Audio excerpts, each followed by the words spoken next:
Ah, la sangle à cliquer, cet outil qu'on pense tous connaître, mais qui finit souvent par nous rendre un peu fous.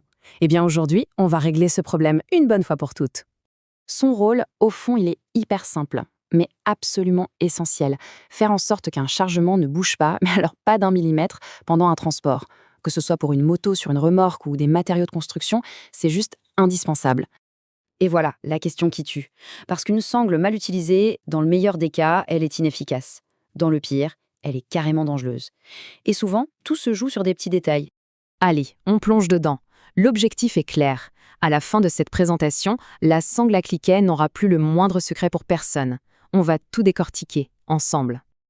Alors, avant même de toucher au mécanisme, il y a une première étape, la plus cruciale de toutes, c'est l'inspection. Une sangle endommagée, ce n'est plus une sangle de confiance, point. Attention, ce qu'on voit ici, ce ne sont pas des suggestions, ce sont des règles absolues. Si une sangle présente ne serait-ce qu'un seul de ses défauts, elle part directement à la poubelle. Il n'y a pas de discussion, pas de «oh, ça peut encore servir», la sécurité, ça ne se négocie pas. Voilà un terme qu'il faut absolument connaître, la capacité d'arrimage, ou LC pour les intimes. C'est la valeur qui est inscrite sur l'étiquette. Tout le calcul pour sécuriser une charge repose sur ce chiffre. Le connaître et le comprendre, c'est la base de tout. Bon, assez de théorie, passons à l'action. On va voir maintenant, étape par étape, comment serrer cette sangle comme un pro. Pour bien piéger le truc, il faut juste connaître les trois acteurs principaux. Observez bien. On a la fente, numéro 1, c'est par là que la sangle va passer. Le verrou, numéro 2, c'est la petite pièce mobile qui bloque et débloque le système. Et enfin, la poignée, numéro 3, qui sert à mettre la tension. Tout se joue entre ces trois éléments. Ok, allons-y méthodiquement. D'abord, on tire le verrou I et on ouvre en grand la poignée 3. Ensuite, on passe la sangle dans la fente I. Étape très importante, on tire bien sur la sangle à la main pour enlever tout le mou. C'est seulement après qu'on commence à pomper avec la poignée pour appliquer la vraie tension. Et l'étape finale, cruciale, on rabat la poignée complètement à plat pour la verrouiller. Pour la route, le cliquet doit être bien fermé. Voilà le conseil qui fait toute la différence. Une sangle, ça doit toujours être parfaitement à plat. Une sangle qui est vrillée, elle perd une grosse partie de sa résistance et la tension n'est pas bien répartie.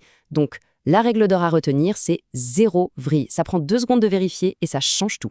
C'est un détail qui a son importance. Le bout de sangle qui geste et qui claque au vent, non seulement c'est agaçant, mais en plus ça peut s'user plus vite ou même s'accrocher quelque part.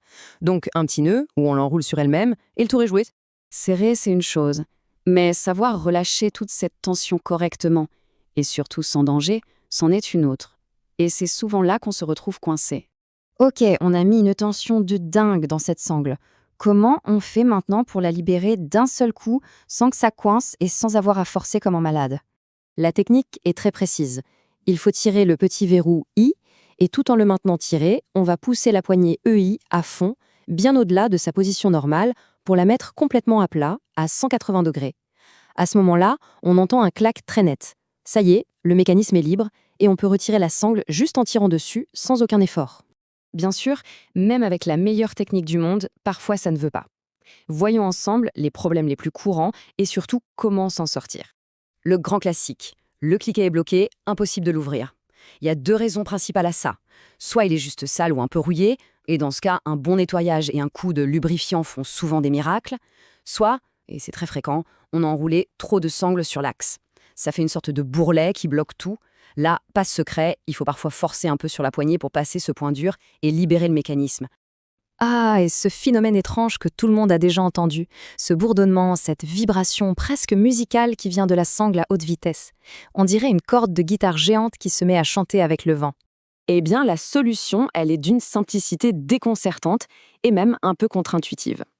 Pour la partie de la sangle qui est exposée au vent, on va lui mettre volontairement 1 ou 2 torsions, pas plus. Ça suffit à casser le flux d'air qui crée la vibration et le silence revient. C'est l'astuce toute simple mais super efficace que les habitués connaissent bien. Maîtriser un outil, ça passe aussi par savoir comment s'en occuper et comment le ranger. C'est la toute dernière étape pour être vraiment au point. Fini, le sac plein de spaghettis, cet amas de sangles emmêlées qu'on passe un temps fou à défaire. Regardez cette méthode, elle est géniale. On plie la sangle en 2, on passe le bout dans la boucle du crochet, on roule le tout bien serré et à la fin, on utilise le crochet lui-même pour bloquer le rouleau.